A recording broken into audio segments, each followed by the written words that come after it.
The problem that we were trying to address with a group that was ahead of you called Gamawado on the question of one man, one vote.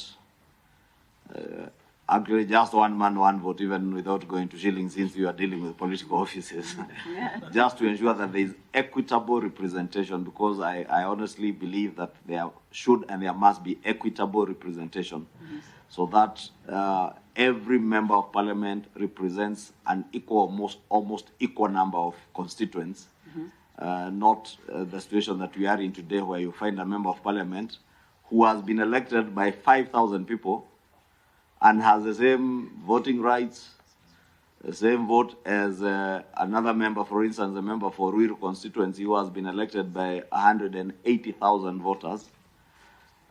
And they have the same, the equality of the vote then is not there when it comes to representation. How then would this system that you're proposing of a mix cure that problem? You have something, Mheshimiwa? Thank you very much, Chair. My name is Catherine Wambilianga, member of this committee. Though I've come in late, but I'll make a few observations having gone through your list. I am totally in agreement with your proposal of fast-tracking the constitution of the IEBC. But on the other side, you have not given the criteria categorically on how you want this proposed. You're only proposing that a member of your ORPP should be there. But what about the other criteria? And secondly, you have also given this proposal, you're backing our proposal on the two-third gender role.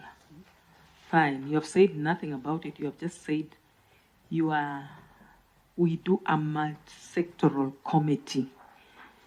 Give us the proper details of what you mean by multi-sectoral. What is it, professional?